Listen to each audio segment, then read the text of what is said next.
If you've ever wanted to know what's in a plausibly 16th century hairstyling kit, let's find out.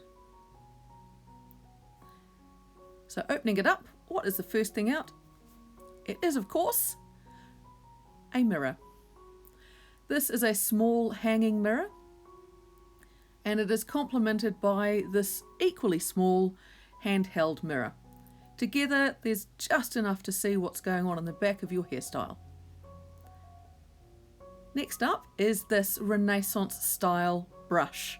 As you can see here in Susanna in the bath, it's very different from what we expect from modern hairbrushes.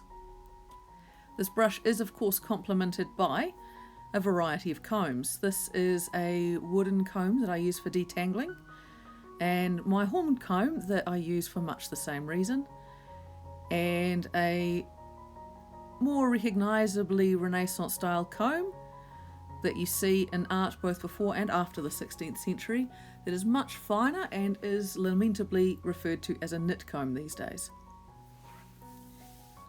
Following that, we have my secret ingredient, which is lamb's wool that matches my hair. Not only is it a lot cheaper than fake hair, it's also a lot lighter, which means some of those more elaborate do's are much easier to wear.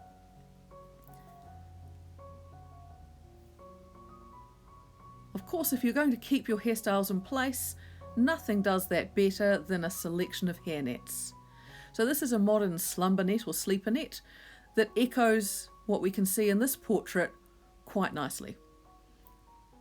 The other option that I tend to use is this very fine hairnet or a bun net of a similar size, because they are virtually invisible unless you know exactly what you're looking for and you're up close. This is a cotton twill tape in a vibrant colour. Here we have a linen twill tape in a somewhat more neutral shade and a shiny satin ribbon. All of these are used for hair taping. Why the different colours? Because sometimes you just desperately want to match your outfit. In this wee container is a small amount of a beeswax based pomade. Very useful for keeping your ends in check and for getting rid of the odd flyaway. This large metal hairpin is reminiscent of a number of existing hairpins and great for keeping your hair in a bun.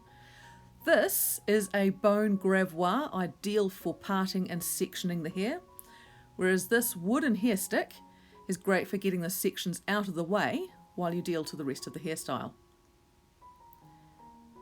This narrow cord or thread is actually a crochet thread that I use for sewing my hairstyles in place.